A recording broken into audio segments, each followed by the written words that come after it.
Lebih awal aja.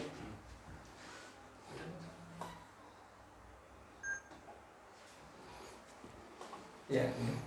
Bismillahirrahmanirrahim. Assalamualaikum warahmatullahi wabarakatuh. Alhamdulillah wassalatu wassalamu ala rasulillah ma ba'du.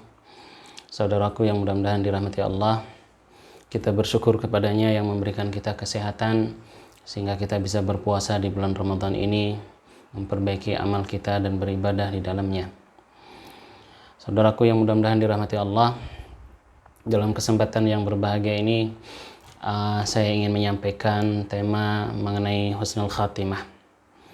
Kita berharap semoga Allah Subhanahu wa taala mewafatkan kita semuanya nanti dalam kondisi husnul khatimah. Apa itu husnul khatimah dan macam-macam orang yang meninggal dalam kondisi husnul khatimah atau tanda-tandanya, dan bagaimana meraih husnul khatimah? Yang pertama, orang yang meninggal dalam kondisi husnul khatimah adalah orang yang meninggal dalam kondisi ketaatan kepada Allah Subhanahu wa taala. Orang yang meninggal dalam kondisi mengerjakan kebaikan, atau orang yang meninggal dalam kondisi sudah diampuni dosanya oleh Allah Subhanahu wa taala, baik dengan amal soleh ataupun musibah yang sedang ia jalani. Ini husnul khatimah. Kemudian husnul khatimah itu bentuknya atau tandanya apa saja? Dalam sebuah hadis dikatakan Nabi Shallallahu Alaihi Wasallam membagi-bagi di antara macam-macam orang yang mati syahid. Ya, di antara orang yang mati syahid. Alamat pertama yang terlihat, alamat zahir, yaitu ketika seseorang mengalami sakaratul maut, ia mampu mengucapkan kalimat la ilaha illallah sebagaimana hadis Nabi Shallallahu Alaihi Wasallam. Man kana akhiru kalamihi la ilaha illallah dakhalal jannah. Siapa yang akhir hayatnya saat sakaratul maut ia mampu mengucapkan kalimat la ilaha illallah, maka Allah akan masukkan ia ke dalam surga. Ini yang pertama yang dikabarkan dalam sebuah hadis Nabi Shallallahu Alaihi Wasallam, sebagaimana hadis yang diriwayatkan oleh Abu Daud dan dinyatakan sahih oleh Imam Albani. Yang kedua, al-mautu birshil jabin, yaitu orang yang beriman itu di antara tanda ia husnul khatimah ketika ia meninggal, dalam di keningnya itu ada keringat dingin. Maka ini menjadi pertanda seseorang meninggal dalam kondisi husnul khatimah. Yang ketiga, yang sebagaimana yang mungkin kita lihat, ia meninggal dalam kondisi tersenyum, wajahnya begitu tenang saat Allah Subhanahu wa taala mencabut nyawanya. Kenapa? Karena diperlihatkan bagi orang yang beriman ini kabar gembira dari Allah melalui para malaikat. Wa abshiru bil jannah, dan berbahagialah, bergembiralah dengan surga yang Allah Subhanahu wa taala janjikan. Kemudian tanda berikutnya seseorang meninggal dalam kondisi husnul khatimah, ya, al-mautu lailatal jum'ah aw yaumal jum'ah. Seseorang yang meninggal pada hari Jumat atau malam Jumat, sebagaimana hadis Nabi Shallallahu Alaihi Wasallam, hadis yang dikatakan sahih, ma min muslim yamutu yaumal jum'ah aw lailatal jum'ah illa waqahu Allahu min azabil qabri. Tidak ada seorang muslim yang meninggal pada hari Jumat atau malam Jumat kecuali Allah akan jauhkan ia dari siksa kubur. Kita memohon semoga Allah Subhanahu wa taala mewafatkan kita dalam kondisi seperti ini. Amin ya rabbal alamin. Kemudian yang keempat, al-mautu ghaziyan fi sabilillah. Orang yang meninggal husnul khatimah itu, di antara tandanya dan alamatnya adalah dia meninggal di jalan Allah dalam kondisi berperang, berjihad di jalan Allah Subhanahu wa taala. Sebagaimana hadis Nabi Shallallahu Alaihi Wasallam, ya, Allah Subhanahu wa taala mengabarkan yang pertama di dalam Al-Qur'an, wala tahsabanna alladzina qutilu fi sabilillahi amwata. Jangan kalian sangka orang yang meninggal di jalan Allah itu mereka dalam kondisi mati. Bal ahya'un inda rabbihim, akan tetapi mereka hidup di sisi Tuhannya. Mereka diberikan rizki oleh Allah Subhanahu wa taala, wa abshiru bil jannah, dan mereka diberikan kabar gembira oleh Allah berupa surga. Farihina bima atahumullah, dan mereka berbahagia dengan apa yang Allah Subhanahu wa taala karuniakan kepada mereka. Ini di dalam Al-Quran. Kemudian di dalam hadis Nabi Shallallahu Alaihi Wasallam mengabarkan bahwa seorang Muslim ya yang berjihad kemudian meninggal bahwa syahid, maka dia termasuk digolongkan ke dalam orang yang syahid, orang yang mati syahid. Kemudian yang berikutnya di antara alamat dan tanda seseorang meninggal husnul khatimah, al-mautu bida'il batni, meninggal disebabkan karena sakit perut. Meninggal disebabkan karena sakit perut, sebagaimana hadis Nabi, hadis yang diriwayatkan oleh Imam Muslim, waman mata fil batni fahuwa syahid. Barang siapa yang meninggal disebabkan karena sakit di dalam perutnya, maka dia syahid. Ya. Ini diantara hadis Nabi Shallallahu Alaihi Wasallam yang mengabarkan berkaitan dengan orang yang husnul khatimah. Kemudian yang ketujuh, al-mautu bisababil hadmi wal gharaq. Orang yang meninggal tertimpa bangunan. Orang yang meninggal ketika tenggelam, dalam kondisi tenggelam. Ini diantara tanda orang yang meninggal dalam kondisi husnul khatimah. Berarti orang kafir yang tenggelam mati husnul khatimah? Tidak. Muslim, orang yang beriman. Asy-syuhada'u khamsah. Orang yang mati syahid itu 5 macam diantaranya. Al-muta'un, orang yang sakit terkena virus taun. Orang yang kelaparan. Wal mabtun, orang yang sakit perutnya. Kemudian wasahibul wal gharaq, orang yang tenggelam. Yang keempat, wasahibul hadmi, orang yang tertimpa reruntuhan bangunan. Wasyahid fi sabilillah, orang yang berjuang di jalan Allah hingga meninggal. Ya. Kemudian yang kedelapan, orang yang meninggal dalam kondisi husnul khatimah, al-mar'ah, wanita yang melahirkan. Atau wanita yang sedang menjalani nifas, kemudian selesai melahirkan, maka kemudian dia meninggal, maka Allah Subhanahu wa taala masukkan ia ke dalam golongan orang yang husnul khatimah. Ini wanita yang hanya didapatkan oleh para wanita. Kemudian al-mautu difa'an 'anid din, orang yang meninggal dalam kondisi membela kehormatan agama atau hartanya atau jiwanya. Jadi kalau ada orang yang terganggu, dizalimi harta agamanya dan kehormatannya, kemudian dia membela dirinya, kemudian ia mati dalam kondisi itu, maka dia meninggal dalam kondisi yang baik. Jadi kalau ada seseorang yang dirampok, kemudian dia membela dirinya, menghadapi orang yang merampok dirinya, sampai berhasil membunuh orang yang dirampok, maka dia itu orang yang dalam kondisi kebaikan. Kalau dia berhasil membunuh si perampok, begal misalnya, maka begal itu mati dalam kondisi celaka. Kalau si begal atau perampok membunuhnya dan dia terbunuh, maka dia mati dalam kondisi syahid, dia meninggal dengan cara terhormat. Demikian pula dengan seseorang yang membela kehormatan seorang muslim. Misal ada muslimah yang dinodai kehormatannya, kemudian lelaki berdiri tergerak dengan girah, semangat dan kecemburuannya karena ada Islam, orang muslim yang dinodai kehormatannya, kemudian dia membela, kemudian dia mati atau terpenjara, maka dia dalam kondisi yang mulia. Sebagaimana dulu Buya Hamka mengisahkan salah satu kisah di Medan, ada salah seorang pemuda dengan bangga dimasukkan ke penjara setelah ia membela kehormatan seorang muslimah yang dilecehkan dahulu di zaman kolonialisme Belanda.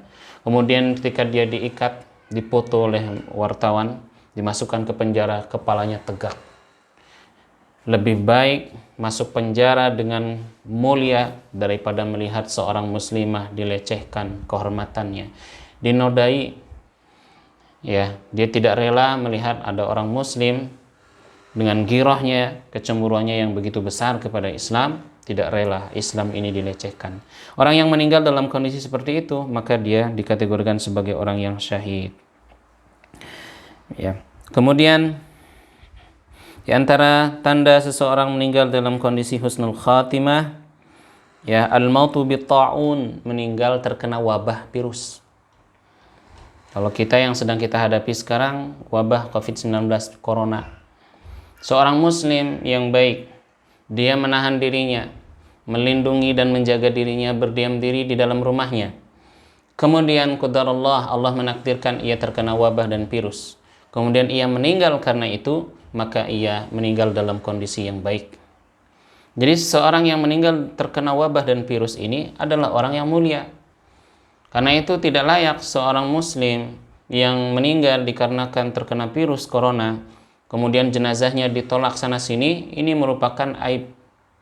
Tidak pantas seorang muslim, orang yang menolak jenazah untuk dimakamkan di tempat tertentu, kemudian ada yang menolak, maka mereka berdosa.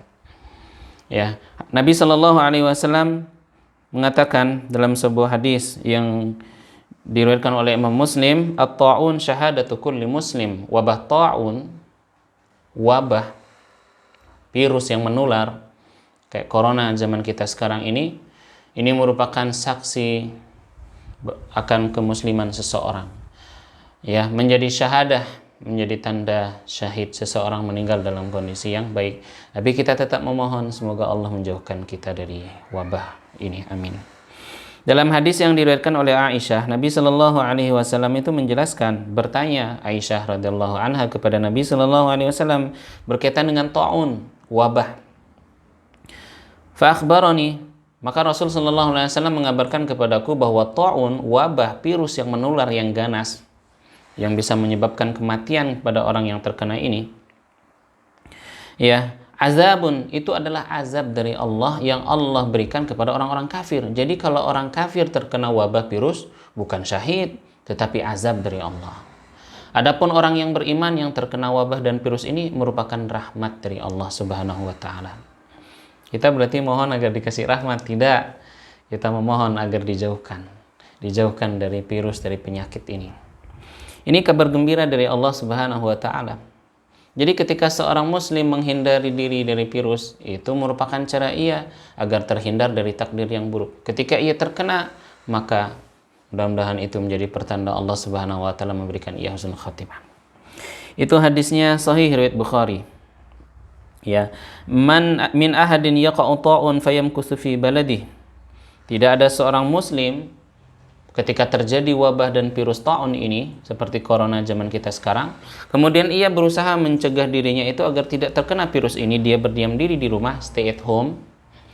Akan tetapi, ya, Allah menakdirkan ia terkena, dan dia sabar, sabiran muhtasiban. Dia sabar dan dia mengharap pahala dari Allah Subhanahu wa Ta'ala. Illa ma kataballahu lahu illa an kana lahu mithlu ajri syahidin. Maka Allah tuliskan untuknya seperti pahala orang yang mati syahid, orang yang terkena wabah ini. Tidak ada orang yang lebih mulia dan mendapatkan pahala lebih besar daripada orang yang meninggal di jalan Allah dalam kondisi syahid. Hadis riwayat Bukhari. Kemudian di antara tanda seseorang meninggal dalam kondisi husnul khatimah adalah dia meninggal dalam kondisi mengerjakan amal soleh, mengerjakan kebaikan. Man qala la ilaha illallah ibtigha'a wajhillah khatama lahu biha dakhalal jannah. Barang siapa yang mengucapkan la ilaha illallah hanya mengharap ridha Allah, pahala dari Allah, maka dengannya Allah Subhanahu wa Ta'ala akan memasukkan ia ke dalam surga. Ini yang pertama berkaitan dengan tanda seseorang meninggal dalam kondisi husnul khatimah beserta macam-macam orang yang mati syahid. Lantas sebab dan cara apa yang bisa kita raih agar Allah Subhanahu wa Ta'ala mewafatkan kita dalam kondisi yang baik? Yang pertama, an-niyah as-sadiqah wal ikhlas lillahi ta'ala. Niat dan ikhlas karena Allah Subhanahu wa Ta'ala. Para salafus saleh mereka senantiasa berharap dan memohon kepada Allah Subhanahu wa Ta'ala agar Allah Subhanahu wa Ta'ala menutup hidup mereka itu dengan amal saleh, dengan kebaikan. Innamal a'malu bil khawatim. Amal yang akan menjadi penentu seseorang selamat di dalam kubur, selamat di akhirat nanti adalah amal perbuatan yang ia kerjakan saat ajal itu datang. Ada seseorang meninggal dalam kondisi sujud, subhanallah. Ada yang syahid, ada yang dalam kondisi tawaf, mengerjakan ibadah haji. Ada yang sedang membaca Al-Quran. Atau ada yang dalam kondisi buruk, bermain catur, sedang berbuat maksiat. menyaksikan hal yang haram, sedang bernyanyi, ya, na'udzubillah min zalik. Itu adalah keburukan yang menimpa seseorang. Jadi niat dan ikhlas, niat kita memohon agar Allah Subhanahu wa taala mewafatkan, berdoa kepada Allah. Kemudian ikhlas, mengikhlaskan amal, mengikhlaskan ibadah hanya untuk Allah. Amal yang ikhlas dikerjakan hanya untuk Allah bisa menyelamatkan pelakunya di dalam kubur, bisa menyelamatkan nanti di akhirat. Betapa banyak orang yang mengerjakan kebaikan tetapi sia-sia. Allah jadikan amalnya itu gusa, seperti buih, tidak ada manfaatnya. Itu sebab pertama seseorang bisa meraih husnul khatimah, niat dan ikhlas dalam mengerjakan ibadah karena Allah. Kemudian wa min asbabil khatimah al-muhafadzah ala salatil jama'ah, ala salawat jama'atan, menjaga salat 5 waktu dengan berjamaah. Orang yang menjaga salat 5 waktu berjamaah, maka mudah-mudahan Allah wafatkan ia dalam kondisi seperti itu. Sebagaimana hadis Nabi sallallahu alaihi wasallam, keutamaan salat subuh dan asar. Man shallal bardaini dakhalal jannah. Siapa yang mengerjakan 2 salat, yaitu salat subuh dan salat asar, maka Allah akan masukkan ia ke dalam surga. Salat subuh terlebih-lebih dikerjakan dalam kondisi berjamaah. Ada pahala dan keutamaan yang lain. Man shalla subha fi jamaah fahuwa fi dhimmatillah. Siapa yang mengerjakan salat subuh berjamaah, maka dia ada dalam perlindungan Allah. Artinya kalau ia meninggal saat itu, Allah lindungi dia di dalam kubur dari azab kubur. Kalau ia hidup setelah mengerjakan sholat subuh berjamaah, maka ia selama siang hari, 1 hari itu, dari pagi Allah lindungi ia. Berkaitan dengan ini, ada satu kisah yang menarik dari salah seorang tabi'in, keturunan Umar bin Khattab, Salim Maula Abdullah bin Umar. Ya, itu ada kisah ketika Al-Hajjaj bin Yusuf As-Saqafi itu mengikat salah seorang yang dikatakan pemberontak. Kemudian pada saat itu juga ada sahabat ini, ada tabi'in, ya, ada Salim. Kemudian disuruh oleh Al-Hajjaj untuk mengambil pedang, memberi hukuman pada orang ini. Salim teringat dengan hadis Nabi, siapa yang sholat subuh berjamaah, ia ada dalam perlindungan Allah. Ditanya orang ini yang terikat ini, yang mau dihukum, penggal, apakah kamu tadi mengerjakan sholat subuh berjamaah? Iya. Maka engkau ada dalam perlindungan Allah. Pedangnya dilempar, dia katakan kepada Hajjaj, bagaimana mungkin aku akan menghukum seseorang sedangkan ia ada dalam perlindungan Allah? Ini orang yang menjaga sholat berjamaah 5 waktu, maka itu menjadi sebab dan perantara, ya, Allah Subhanahu wa taala wafatkan ia dalam kondisi husnul khatimah. Mudah-mudahan kita meraih yang ini. Sekarang kondisinya masjid-masjid ditutup karena khawatir tersebarnya virus, karena khawatir kaum muslim mendapatkan madarat yang lebih besar. Maka orang yang senantiasa sebelum terjadinya wabah ini senantiasa mengerjakan sholat berjamaah di masjid dan hatinya senantiasa terpaut dengan masjid, kemudian ia terhalangi untuk mengerjakan sholat berjamaah di masjid, maka walau ia mengerjakan sholat di rumah, Allah berikan ia pahala sholat jamaah, nggak berkurang sedikit pun.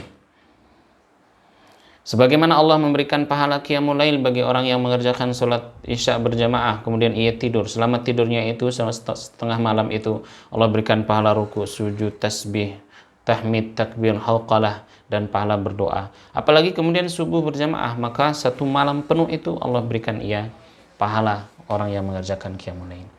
Siapa yang mengerjakan sholat berjamaah, itu merupakan sebab yang bisa menyebabkan seseorang meninggal dalam kondisi baik. Semoga kita mendapatkannya. Amin ya rabbal alamin. Kemudian di antara sebab seseorang mendapatkan husnul khatimah al-iman wal islah, menjaga iman dan memperbaiki diri. Menjaga iman, memperbaiki diri dengan memperbanyak amal saleh, memperbaiki diri dengan memperbanyak istighfar, memohon ampun kepada Allah Subhanahu wa taala. Seorang muslim itu tidak hanya saleh untuk soleh, kebaikan, berbuat baik untuk diri sendiri, tapi dia juga menjadi muslih, orang yang memperbaiki orang lain. Berapa banyak bapak soleh tapi tidak muslih? Berapa banyak istri, ibu soleh, solehah, tetapi dia membiarkan anaknya, membiarkan suami yang melakukan dosa. Tapi seorang mukmin, dia adalah saleh untuk dirinya, tapi dia juga muslih, mampu menjadikan orang lain baik, menjadikan orang lain saleh sebagaimana dirinya. Allah berfirman, faman aslaha, faman amana, siapa yang beriman, wa aslaha, dan memperbaiki diri dengan mengerjakan amal saleh, fala khaufun alaihim, tidak ada kekhawatiran. Di dunia dia tidak khawatir. Walahum yahzanun, dan mereka tidak sedih. Di dunia orang beriman ketika ikhlas melakukan amal soleh, kemudian ia mendapati hidupnya itu mungkin nauzubillah, mohon maaf, miskin, kekurangan harta, dia nggak sedih karena Allah, karena dia berharap kepada Allah. Itu di dunia. Kemudian bagaimana saat sakaratul maut, datang malaikat mengatakan kepada orang yang soleh ini saat dicabut nyawanya, janganlah kamu takut dan janganlah kamu bersedih. Sesungguhnya kami adalah wali-wali kalian di dunia. Sesungguhnya kami adalah wali-wali kalian di dunia dan di akhirat. Bayangin di dalam kubur, di tanah sendiri, dalam kondisi seperti itu, menakutkan. Tetapi datang malaikat dan amal soleh yang memberikan ia hiburan. Maka dijadikanlah kuburannya yang sempit dan gelap itu lapang, bercahaya. Dijadikanlah kuburannya itu disebabkan amal soleh yang ikhlas ia kerjakan selama di dunia itu, dijadikan taman di antara taman-taman surga. Adapun sebaliknya, na'udzubillah. Kemudian wa min asbabit taufiq li husnul khatimah, di antara sebab yang bisa mendatangkan husnul khatimah saat meninggal, menjauhi dosa-dosa besar. Menjauhi dosa-dosa besar. Dosa yang paling besar adalah berbuat syirik, sihir, menyembelih karena Allah, menyekutukan Allah, membunuh, memakan riba, mencuri, membunuh, berzina, minum khamar, durhaka, meninggalkan sholat, dan dosa-dosa besar yang lain. Allah Subhanahu wa ta'ala mengabarkan, ya, bagi orang-orang yang melakukan kebaikan, bagi orang-orang yang menjauhi dosa-dosa besar.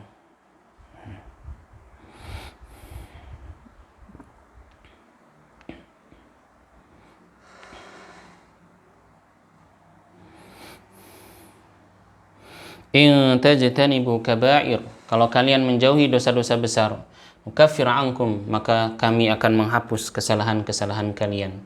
Kemudian Allah Subhanahu wa ta'ala akan menyelamatkan ia nanti di kehidupan akhirat.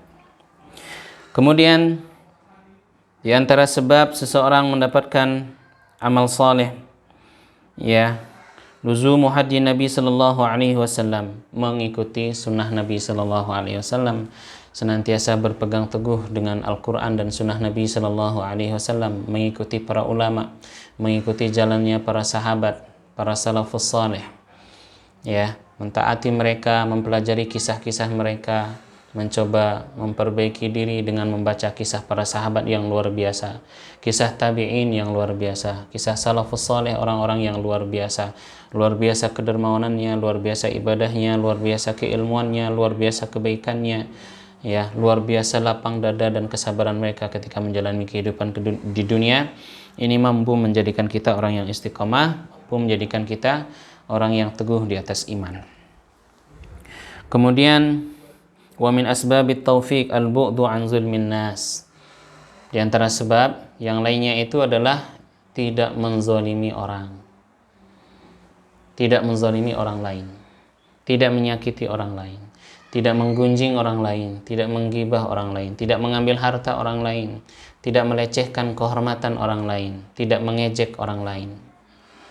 Ya, dalam sebuah hadis Nabi Shallallahu Alaihi Wasallam bersabda ketika para sahabat membicarakan kebaikan salah seorang wanita. Ya, wanita itu jadi bahan pembicaraan sahabat. Kenapa? Karena banyak puasa. Artinya puasa yang ia kerjakan tidak hanya Ramadan, tapi rajin juga puasa-puasa sunnah yang lain. Dan juga banyak sholat wajib, demikian pula dengan sholat sunnah. Akan tetapi sahabat juga menyinggung wanita ini ternyata suka menyakiti tetangganya. Apa kata Nabi Shallallahu Alaihi Wasallam? Hiya finnar, orang itu di neraka. Bayangkan seorang yang banyak ibadah wajib, ibadah sunnahnya, tidak menjamin ia menjadikan ia menjadi penghuni neraka. Satu dosa, yaitu menzalimi orang lain. Seseorang tidak akan masuk surga sampai urusannya nanti di akhirat ketika ia bermasalah dengan orang lain, urusannya itu selesai. Demikian pula dengan orang-orang yang zalim, yang menzalimi orang lain. Menzalimi orang lain dalam bentuk kehormatan atau mengambil harta, maka nanti tidak akan selamat sampai hukum selesai di hadapan Allah Subhanahu wa taala. Nabi sallallahu alaihi wasallam mengabarkan dalam sebuah hadis, al-muslim, muslim sejati itu adalah orang yang di sampingnya selamat dari lisannya tidak menggunjing.